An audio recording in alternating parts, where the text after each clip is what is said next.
And we're back. Okay. So we spent a lot of time discussing the why. It was really interesting to find out a lot about your personal perspective on why we should provide universal basic income and some of the implications around basically morality more widely and what our imperatives are to other people, to each other, to ourselves. Now let's get into the how. We spoke a little bit about your disdain for universal basic services. You congratulated Mr. Miliband on being on the right side of it. That's part of the questions we'll have. Jake, do you want to just give us an idea of what we'll be talking about and then we'll get straight into it? Absolutely. Let's just refresh for everyone. We're back talking about basic income. Myself and Anthony, who you just heard, still joined by Professor Guy Standing, who's our guest today, expert in the field. Currently Guy sitting. I knew you were going to make that joke as well. I'm sure you get that every time. I heard that before. I'm sorry for that, Guy.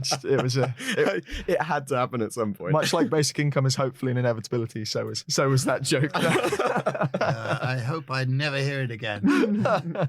So anyway, thank you again for joining us. And yeah, structure of this episode. So like I said, we talked about the why last time, got really deep on the ethical justifications, which was very interesting. And I think now we wanted to zoom in a level and talk about the how. The way I was envisaging this episode going, and hopefully we'll roughly stick to it, is first up, we'll let you paint a picture of how in practice this would work. And we want to get into the economics of how the tax system would work, who would qualify, those kind of practical questions. Once we've done that, we've got a long list of challenges, common challenges levied against basic income, again, from a sort of practical perspective, which we'll go into those too. And in between, actually, I missed this, but I'd love to get more evidence into this episode. So we talked about different trials that are going on. So it'd be great to bring up some of that in the process. But yeah, let's start with the very first question. Basic income, how should this look in practice? Well, it's interesting that everybody's imagined that it's going to be hugely costly, and they do back of the envelope estimates.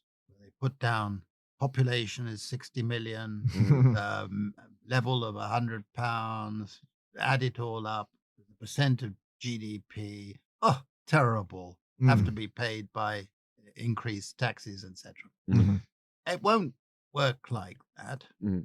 It will work, friend, now dead, famous economist Tony Atkinson, that it will come in through the back door. I believe that it will be something that spreads and built up by consolidation of other existing schemes that are turned into components of a basic income. For example, we have a system of personal income tax allowance in this country. We do, yeah. Which is very regressive. In other words, it benefits wealthy people more than it does low-income people. So why'd you say that? Sorry, out of curiosity. Because people who are earning very little income don't even get to the threshold. You see? Right. So they don't save. Whereas somebody at a high income, not only do they get their personal income tax allowance, but it lowers the percentage of their income that's higher, that's taxed at the higher rate. And it is regressive. Now, if you converted that, just did that, to a basic income, you're already a long way to paying for it. Similarly, I did a calculation in a book called The Corruption of Capitalism. In this country at the moment, there are, to my estimate, and I may not be quite correct, 1,190 forms of selective subsidies and tax reliefs. Now, what that means is that the government is giving out to somebody, not giving out to somebody else, okay? And not taxing somebody, but taxing other people. And I did an estimate, which has not been contested. It's accepted by the Treasury, actually, that tax relief subsidies cost the Treasury over £400 billion per year. Wow. That's a large proportion of the overall tax receipt. I can't remember.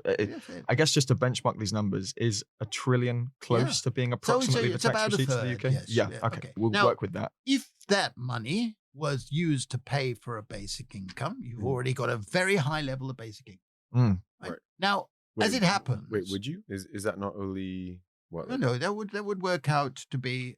Sorry, billion. Yeah, I missed the billion. I was there. I was like, wait a second. But as it happens, I think that's only one part of the way. What I'm trying to establish at this point is that very quickly you can move to a situation where you're talking mainly Mhm. about reallocating Mm. So, expenditure Yeah. rather than mobilizing a whole lot extra. That's the first point. Second point, the most famous economist of the 20th century, Mhm. John Maynard Keynes. That was my guess. John Maynard Keynes said, anything we really want, we can afford. I and have a question around this. Go on. yeah, anyhow, and he was essentially right. It's a matter of priorities. Mhm. Okay. Now, as it happens, the way I favor moving towards basics income, and this Mhm. gets back to your original question about how do I see it, Mhm. Mhm. is that we build up what I call a commons capital fund, Mhm. Interesting. which is a form of sovereign wealth fund. Mhm. Something like 80 countries now have sovereign wealth funds. In other Mhm. words, they put part of the income and revenue into a fund, it invests and it builds up. The capital fund becomes a very large part of the economy. Mhm. China has 4. Norway has the Famously. most appropriate one. And Norway used the royalties from North Sea oil to Mhm. put in its fund and build it up. So today I often joke with students. I said, if you want to get wealthy, find a Norwegian partner. Because every Norwegian is technically a millionaire now because of this fund. Yeah. Okay.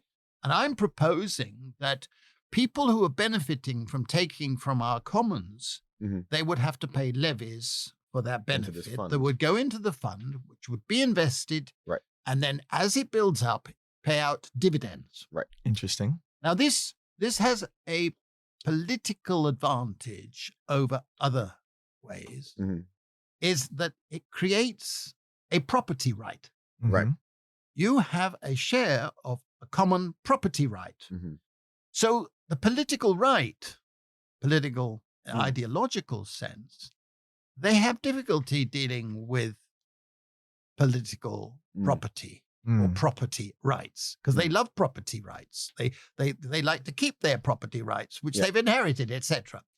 And they find that difficult. Whereas if you see it as an act of charity, then you have problems. If you see it as an economic right, then I think that you have less problems Right. of being politically legitimized. Mhm. For me, this is the best way of going about mobilizing. Mixture of saying we get rid of the subsidies that are given. Yeah. The state gives out vast amount of subsidies. I've just been reading the Financial Times today. The government is planning to give out more subsidies to the North Sea oil companies. I mean, for Christ, serious. Sorry, That But sounds I mean, ecologically bad. Like I mean, sensible, I doesn't mean, it? I mean, this is nonsensical. Mhm. Okay. Because these companies are making billions and have made billions, and they've been given huge subsidies. Mhm. First, they were given subsidies to build the oil rigs. Mm. Then they're given subsidies to keep the oil rigs going. And now some of them are getting subsidies for dismantling the oil rigs. Well, wait a minute. Let them pay their costs. So we've got a question of judgments on these things. But there's another set of arguments. One of the fascinating things about pilots we've done, Mhm. a basic income largely pays for itself. And the reason is this. If I give a poor person money, This is going to be Their very health. Keynesian. their health improves. Mm.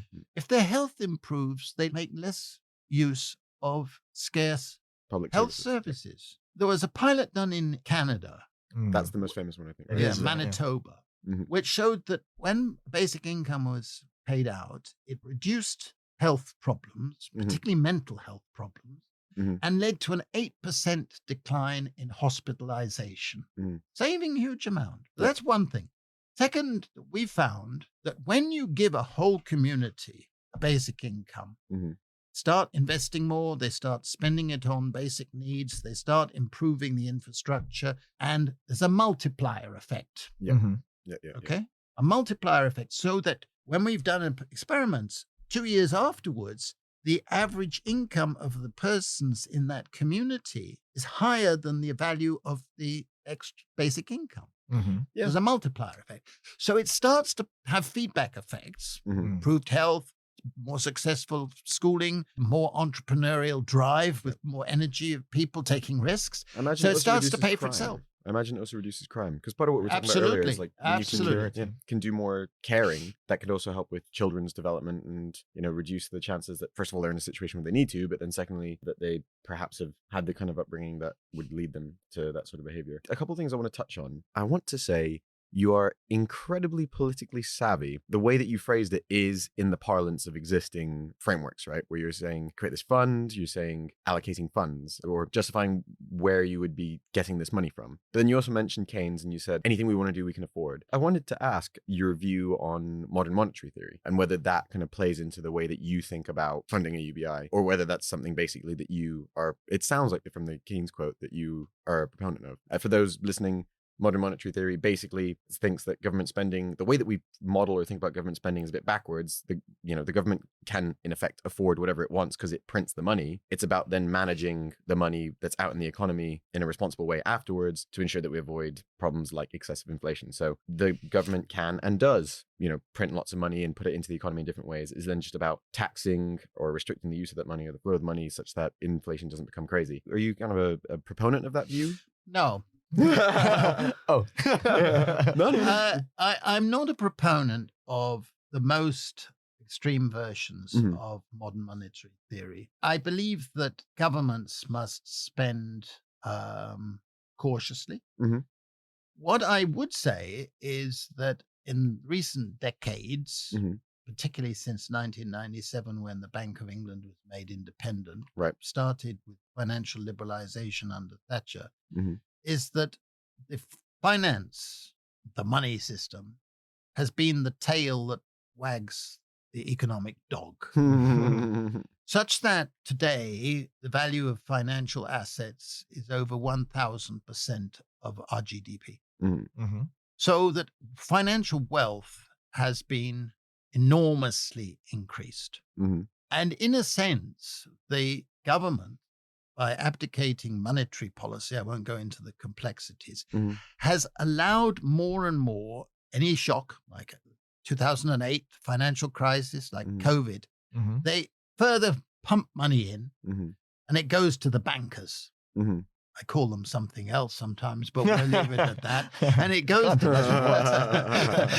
we'll be politically correct, but it goes to finance, Mhm. and they've strengthened their control. Right. And emerging from each crisis, inequalities have increased, Mhm. financial wealth has increased, and feel very smug Mhm. because they're too big to fail. And what that Mhm. means is that they know that if ever there's a crisis, Bank of England and the government will rush to their aid. Right. Now, the relevance of this is that where we're talking about a basic income, it's a matter of saying this has to be approached from what matters for all of us today. And that is we need an ecological future. Mhm. Mhm. We need a redistribution of economic resources and power and everything because the plutocrats and the finances are running everything, and that must be wrong. And we need a response to uncertainty, Mhm. economic uncertainty. And for me, the way to do that Mhm. is to say, okay, this way of funding a basic income and the way of paying it out Mhm. has to be consistent with those three Mhm. objectives. Those are what should judge what you're going to spend. Sorry, I hit the table then. No, No don't worry. problem. I hear a coffee machine. Adds emphasis. As for emphasis. Gravitas. That's why I favor a capital fund, Mm. Right. because you would build the fund Mhm. by, for example, Mhm. including a carbon levy. Where I'm critical of what's being offered by the Labour Party, for example, with this 28 billion, borrow it and you pay 5% or whatever the interest rate will end up being because interest rates are rising. Mhm. And that puts, it's got to be repaid from somehow. Mhm. Mhm. And it creates problems, moral hazards, as well as other things. Whereas if a capital fund that is built up with common justice principles, Mhm. including a carbon levy. I don't want a policy which is actually encouraging increase in energy consumption, Mm. Mhm. right? If you offer subsidies for renewables, it doesn't necessarily mean that you're going to stop people spending on other forms of energy as well. Mhm. Okay. So for me, a carbon levy is saying if you give out greenhouse gas emissions, you're going to pay extra. Mhm. All right. Which acts as a disincentive for you to spend. Right. Mm. That's what you need. That's what you need. The trouble with a carbon levy is that it will mean a higher percentage payment from the poor Mm. and therefore will be politically opposed. Mhm. Mhm. Okay. The only way to turn it from being politically unpopular is to promise that all the revenue will be recycled in the form of a basic income payment. Then, as they found in Canada and in Sweden and in Switzerland, where I work, if that's part of the deal, then suddenly it becomes extremely popular. Now, we need a carbon levy. And the trouble is that the politicians are too frightened of doing it because of the political unpopularity. But that's because they're not squaring the circle. If you say, we're going to use that for recycling so every individual receives the Mhm. basic income, that's a different matter. Yeah. Okay. It's the same with a land value Mhm. levy. I believe we should have a land value levy. Land as a percentage of wealth, the value of land as a percentage of wealth has gone up and up and up, partly because part of it has been taken away. So Mhm. you're creating more shortage and the Mhm. price and the value of land has gone up.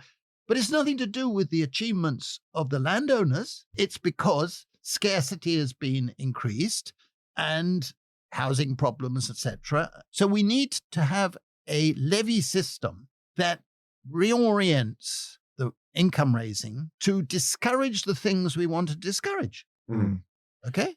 And then use the money to pay for a basic income. Practically, do you think that that would have to be paired with income tax increases in order to fund that? No. Yeah, I wanted to ask this too, just because this is something we touched on in the break. But with capitalism, you have this very effective distribution system, mostly in the middle, but you have poverty traps and you have sort of wealth at the top end that sort of seems to be sticky and generate on its own momentum. Yes. UBIs and well, difficulty taxing wealth as exactly. So basic income seems like a really effective way of addressing poverty traps. How do you pair this with a wealth tax? Or how would you address inequality at the top end of the distribution? What does that look like for you? I do not favor substantial increase in income tax. well. Mhm. And the Mhm. reason I don't is that in a globalized economic system, Mhm. the plutocrats and the elite, Mm. aided by this government in particular, Mhm. can avoid taxation Mm. like that. Yeah. And Britain is, as it happens, a chronic outlier in the international community. Mhm. 20% of our national income is parked abroad for Mm. tax havens. Cayman Mm. Islands, the etc. Cayman Islands and so on. And as the Panama Papers, if you remember, showed, even a prime minister has been involved. Oh, the And shame. even royalty and major donors to the government party have been involved. Mm. And they get MPs who are lawyers and were attorney generals off sitting in the Cayman Islands when he Mhm. should be doing his duty in the House of Parliament, Mhm. advising the Cayman Islands how they can avoid British taxes. I mean, come on, let's Mm. get real. So for me, we've got to have a more effective taxation system. Mhm. And that's why I believe in an eco-fiscal policy about this, Mhm. where you actually tax tangibles, Mhm. Mhm. wealth, you tax bads, Mhm. okay? If you want to cause pollution, then I want to discourage you and I want you to pay a price. That's Mhm. why I believe in a frequent flyer levy as Yeah. part of this fund. Makes Okay? sense. Makes sense because people don't realize that fuel used in aeroplanes, not only is it highly toxic, etc., but it doesn't pay fuel duty. Really? It's one of those tax reliefs because under an international agreement, they don't get taxed. Well, let's stop that nonsense. Let's stop that nonsense because we want to stop. Now, Yeah. it turns out that 1% of the population account for most of flying. Okay, people go off for their holidays and that's fine. Mm. But in actual fact, frequent flying is done by a very small minority. They should be paying. Polluter pays. The Mhm. polluter should pay. And for me, it has the virtue of actually acting as an incentive for the sort of thing that we want. Mm. Okay, improved air quality. Boats, these giant monstrosities, the 5-layer cruiser liners, Well, when it they should go be banned. into our ports like Southampton, they leave their engines going all the time they are in port, and they use the dirtiest bunker fuel, diesel. And as I show in my new book, this has resulted in 50,000 excess deaths in port communities around Europe each Wow. year Wow. due to throat cancer and other illnesses. Mhm. Okay, first of all, I would ban them keeping their engines, but until you can get to the system where they can do that, you pay a heavy price. Mm. So specifically taxing bads is That's- the approach you'd And favor. it also kind of relates to what we were talking about in the philosophy section, where it sounds like a lot of it is bads that are negatively impacting the commons. Exactly. Via And the sort of water companies should pay a very heavy levy, Mm. given what they're doing to our rivers and beaches. two practical ones. Which do you want to list the questions we'll try and get through quickly in the next 10 minutes? Okay. We only have a guy for another 10 minutes. Let's do that. So the practical ones were who would be eligible, and secondly, would it literally be just bank transfers every month? Yeah, like Kinda give practically, people a how does vision that of work? that. Those are the practical ones, and then we have basically a series of challenges to sort of get Yeah. through as I quickly mean, as possible. I'm sure you're familiar with all of them, but one of them, it's not even a sentence. It just says inflation ? We've also got things like what would happen if it wasn't adopted cross country? What would happen to migration? Yeah. How would we deal with fraud? Minimum wage. Do we need Let's take them. We'll, one we'll, by we'll one. break them down. Sorry, we'll list I've it, got yeah. them all in front of Oh, me, perfect. so it's Fantastic. okay. Let's try keep it to about a minute or two per thing. Yeah, Sorry, quite. just limitation of time. So with the first two, who would qualify and how practically would it pay? As I said earlier, who would qualify would be every usual legal resident. Mhm. Fair enough. Okay. If you're a usual resident in London and you've been living here for more than 2 years, you would qualify. Mhm. If you were a legal migrant into the country, you would have to be in the country for 2 or more years. That would be up to Parliament, but you would not become entitled to it until you've been a legal resident for some time. It doesn't mean you wouldn't give help to migrants. You should give help to migrants, but it should be done outside the basic income Makes sense. system. And would it be paid directly to people's bank accounts? How would that It look? would be paid on cards. I Mhm. mean, electronic. We've done it in India, where we provided thousands of people in 9 communities. Mhm. And we just did it automatic transfers. Done it in Kenya, the same. Electronic cards these days are fine, and it reduces the probability of fraud. It reduces administrative costs. Mhm. It's something that is not really a big challenge. That's why some of the electronic big shots say, well, that part of it is the Yep. easy part. The inflation question should we jump to? Because I think that's probably That's the one we're both challenge very curious I'm about. curious about. Okay, as you know, I'm an economist. Mhm. As an economist, I believe in 2 blades to a pair of scissors. Mhm. If you give a basic income into a community, the first thing is you feel you increase demand. Mhm. Increase demand. Mhm. But you also tend to increase supply because people who know that more money is coming into the community start investing in providing goods and services because they know there's going to be a demand out there. Mm. I was last couple of weeks ago, I was in Oxford Mhm. and half the shops in the main area are shut because there's no demand. Mm. Okay. If there was demand, the supply of goods increases. Mhm. There's a higher rate of return to the investment, so you Mhm. get more investment. We did a huge pilot in India, Mhm. and at the end of the 2 years, we compared prices before the Mhm. start of the basic income and prices afterwards. Prices had gone down. Wow. Mm. The reason was the supply had been increased Right. because And maybe people they benefited invested. from economies of They scale. invested. And the great thing about it, particularly in a country like in Britain, where Mm. you've got a balance of payments problem Right. with imports coming in is that a basic income encourages a switching of spending to local goods and services. Mhm. Okay, you start spending on local stores, you start spending on local. Whereas if you let income inequality to grow, the money is spent on rich imports, expensive cars, etc., from abroad. Mhm. Whereas a basic income increases the demand at the bottom. Is it just by the fact that generally less well-off people are more likely to buy local? Higher Yeah, marginal propensity They to have a higher consume. propensity to spend Mhm. on local goods and services. Fair. Okay. Yes. And that for me is a very important aspect because there's a multiplier effect at local level. But what about specifically the housing market, which for most people is probably the largest individual cost that they have? And I mean, for many people, it can be up to 50% of their income, where the supply side of the market doesn't have this benefit. I Or think, ability to I quickly think adapt. the housing crisis in this country is one of the many own goals Mm. of recent governments, Yeah. in the sense that one of our biggest problems is we have a huge number of unoccupied homes. Something like 700,000. Mhm. We need to start getting that released, and I would put an empty property levy as a contributor to the fund because it's a deduction from the commons. Right. But I don't think you can solve any problem with a single tool. Okay. You can't win a game of golf with one club, right? And all that stuff. So you're not suggesting it's a panacea? It's not a panacea. Of course not. It's something that tilts the nature of society in better directions, as I've been trying to say. Increases care work, increases things like that. So for me, it's not a panacea, but it has these virtuous qualities. Does the evidence from the trials suggest that supply definitely would increase? Because one thing I was thinking was the things that would tip inflation, higher demand and potentially reduce supply, both are things that can affect inflation.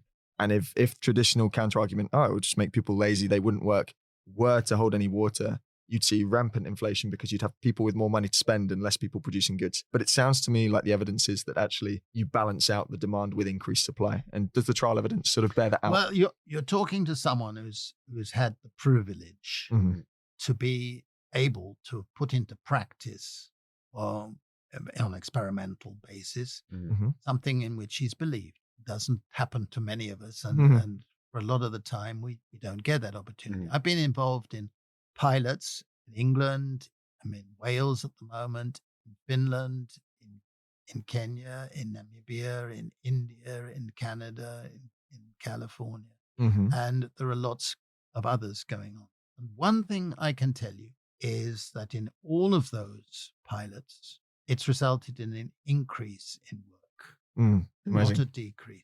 Not a decrease. Now, many of the beautiful advantages have involved care. Okay. And one of the big areas of inflation is the cost of care today. A friend of mine's having a baby soon, Exactly. and he told me, I didn't realize, £2,000 childcare around London. It can be as much as that a month, right? And I mean, I'm paying £4,000 wow, for caring for very elderly relatives, and it's a disgrace. Mm. So here we want to encourage people who want to do that to be able to spend more time caring for those they love. Got you. Okay. But give them the chance that they can say, I can pay for somebody to look after my whatever. Okay. But to give them that option. I've gone through life wishing I'd spent more time caring for those I love. And I think that is a normal human sentiment. So again, it would improve one side of the relationship. So actually lower the pressure to pushing up rate inflation. Last one, and maybe we can kind of bundle a couple, but a lot of the argument for minimum wage is guaranteeing that people who are working can earn enough to have a dignified life. And so you could see some argument where people are, if there's a universal basic income that's providing that guarantee that people will have, access to a dignified life, would that still want to be maintained, a minimum wage? I think a minimum wage is much less powerful than people think. I've always been broadly in favor of it because it acts as a flag of a standard behavior. But in the modern labor process, I've written a book called The Precariat. The nature of labor relationships makes it very difficult to apply it in practice. It's very appropriate for a manufacturing factory where people clock in at 8 a.m. and clock out at whatever time. Okay. You can measure. But more and more people are doing bits and pieces types of activity. How do you actually measure the hour? And applying it is very difficult. That's why so few people have been prosecuted for breaking. in a 10-year period, only 7 employers were successfully prosecuted. Are you telling me that only 7, etc.? So I'm not against a minimum wage. I just think it's a fool's errand to think that that is going to solve your insecurities at the bottom end of the labor market. Would a basic income remove the need for it? It wouldn't remove the need because it's a standard. Right. You're saying it's not decent to be paying less than this amount. Yeah. Okay. And therefore, it's fine. People say if you gave a person a basic income, that'll lower wages. I think that's rubbish because it actually strengthens people's bargaining position.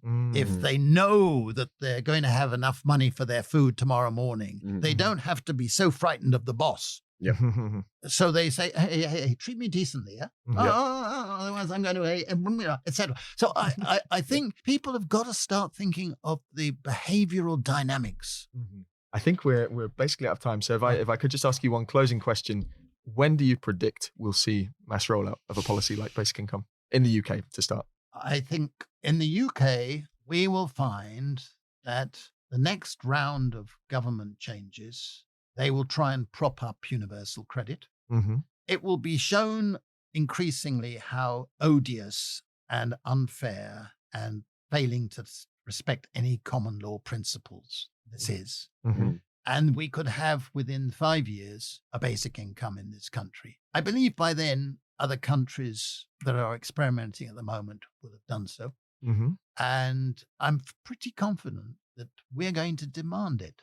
And only when we demand it will we get it. Thank you very much. Thanks so much for your Standing. time. Well, that was fantastic, wasn't it, Jake? That was a lot of fun. Yeah, really, really enjoyed meeting Guy. For you listeners, he was a great guy. He was a great guy. An upstanding guy. he did not like my guy sitting joke, understandably. Jake, that coming. Let's review both parts, just because for us, this is obviously one continuous session. First of all, the philosophy part. To be fair, much of what I expected, but I didn't say it at the time, but felt very Rawlsian. Did a little bit, didn't it? He specifically mentioned justice and freedom. His conception of justice sounded a lot like it was about sharing wealth, justice as fairness sort of conception. Any kind of thought or statement beyond that? One thing I liked about it was he talked about security, and he actually taken it a step further back than that. He sort of said you've got 2 grounds of justification. You've got ethical and instrumental, and generally people focus on the instrumental, which I guess is what we got into in the second part when we were looking at the how, and we talked about inequality, and that was really interesting. I liked the idea that he's kind of elevating the argument a level above that, and he was talking about those concepts, justice, security, and freedom, and kind of really going into his, the history behind like the commons and things like that, and his views on why they're important. For me, the thing I enjoyed the most was when he was talking about sort of different paradigms of work. Yeah. Because I guess it aligns needed around that. It aligns with episodes we've talked about before in the cultural shifts we've seen that things like AI and technology could portend. And it's things like how many people, if they felt like, because this is another way of creating a world where people don't need to feel like the only access to a dignified, quote unquote, or wealthy, in some words, I suppose, life is via, high paying, but not particularly interesting or a high societal value work. Right? I hadn't actually considered that UBI, aside from just saying to people, shaking them like, what are you doing? Do something interesting with your life because life matters and you should have an examined life. I hadn't considered how the UBI could play into that, right? Like how many people, given guarantee of an extra 1,000, 2,000 a month would be like, do I want to be a consultant?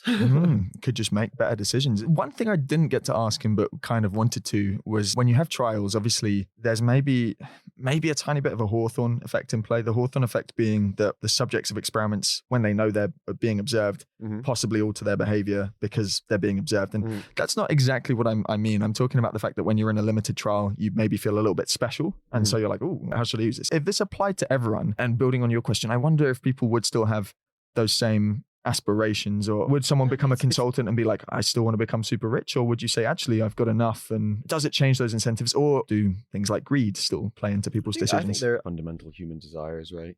The desire for meaning, happiness, doing things that you actually find interesting. So I'm not too worried about that. They're like whether the trials wouldn't translate into wider scale things. What about greed? What about the greed? Do you think people would make more informed choices with a safety net? Do you think part of what drives greed is insecurity? Oh, interesting. You're talking greed as in like in theory, as in desire, or are you talking greed in practice as in buying too much stuff? In theory, I'm talking about that sense of, part of, I suppose, what motivates people to take super high powered jobs is just this kind of, maybe it's a cultural Need, thing. It's greed. around, it's around the sort of fact that status is equivalent to sort of wealth and money. I think what we both liked about what Guy was saying was there is a bit of a cultural shift involved in administering this, because it's sort of saying all humans have the right to meet their basic security needs. And the typical counter argument against this is that sort of right-wing notion of, no, people have to earn their way in this life. But Guy's approaching it from a very different perspective. And I guess one of the presumptions from what he was saying was that like we all are owed a certain thing just by virtue of being people. I mean, I hadn't actually stated it on the episode, but a premise seems to be that we all have equal right to all of these commons. Like he did say that explicitly, just by virtue of existing. As for your point on greed, I suppose to some extent greed will still exist. There's still going to be people who are like, now I'm wealthier, or alternatively, everyone has this, so I need more to really stand out from this.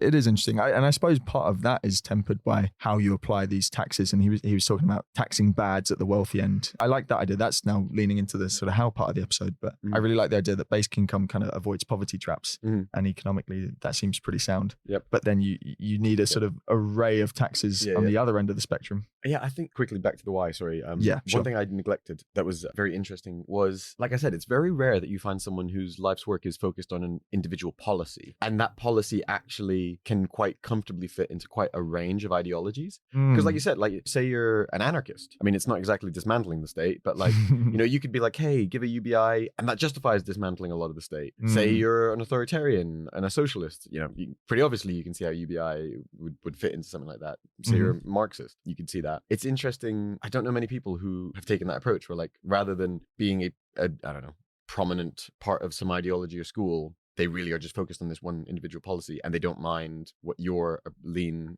into it is. I really like that part too. It was something we were discussing in the break when you went downstairs, because I asked him that again, and he said it kind of was a deliberate decision for that reason, because I think as soon as you become too ideological about it, you do end up sort of putting people off. And I mean, UBI has its detractors anyway, but I think there is something quite novel, isn't there, about taking that approach. It is very interesting. Yeah. What did you make of his opinion on basic services rather than basic income? Because I know when we approached this episode, I mean, I've always been very interested in basic income as a concept. You've heard me talk about this on the podcast before, and I know when we have mentioned it in the past, you've always said, what about basic services? Things like housing in particular, if you meet those needs. Do you feel differently about that now? How have your views changed? He mentioned a couple things, and I was like, okay, actually, when I think about that, he mentioned the paternalism, right? And so I thought previously, like, oh, basic, provide people housing and food, right? I did actually kind of realize or think when I thought about it. I mean, the basic question in my head was, how did you decide what the menu, like what's stocked, right? I suppose in that. And then it also actually, when I think practically, like one looks a lot more like an organized communist state, so much less likely for us to actually do it. And the other actually utilizes the existing infrastructure of the free market.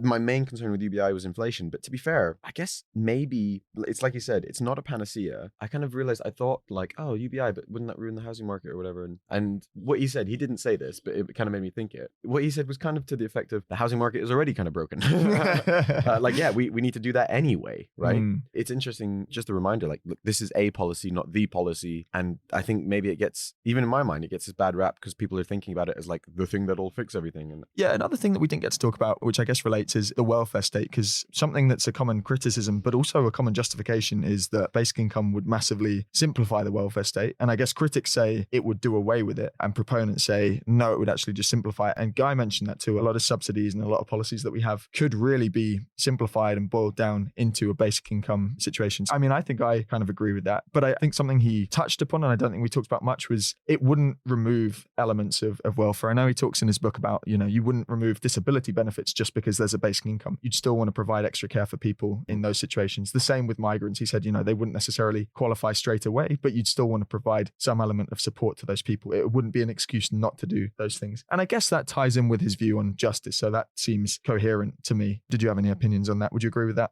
I do agree with that. I don't have significantly more to say. Yeah. Like, it was a question that we didn't get to ask, but kind of figured from what we were saying along the way that, like, I was going to ask, oh, does UBI mean you don't need to have these other things? And I figured that the answer was I think you sort of simplify it, but there are elements that remain. I also sure. really love the idea of basically building sovereign wealth fund. That was cool, wasn't it? Yeah, it's Yeah. very cool. I don't know why we don't do that.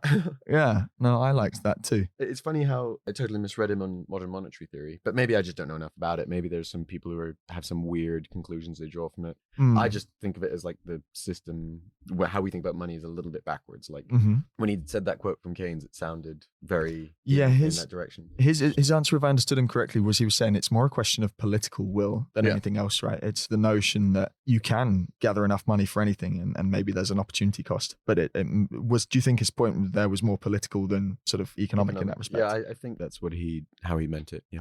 Yeah, interesting. Okay, guys, we need to wrap up because we are leaving this podcast studio. Let us know your thoughts. We'll try and get more eminent thinkers to come and join us occasionally. I mean, generally we'll use the one format, but it was so enjoyable talking with Guy. Maybe we'll do more of it. Yeah, it was a lot of fun. I particularly enjoyed his voices. His impressions were fantastic. What an articulate man. What a lot of fun that was to interview him. So like Ant said, we'll consider more interviews of this format where we've got suitable guests who we feel can add a lot to the conversation beyond what we're able to come up with between us. Until then, as always, request to please leave reviews of the show, particularly on this episode. If you liked it, do share it and it will help us to grow and reach more people and therefore keep providing what we hope is enjoyable content for you guys. And if you're not a member already, please join the WhatsApp group and we'll strive to give more shout outs to the opinions that you air on there as well and answer any of those questions. Thank you, guys. Take care. Bye. For me to get married again, they have to tick the right boxes. Yeah. I just want to meet someone who wants me for me. But yeah, I would get married. I can't wait. Should we organise it? This is the Katie Price Show, a podcast all about me and my life. Everything has to be so over the top. It's about time I grow up. Can we not pawn the wedding dress? I am, anyway. I am a nice person.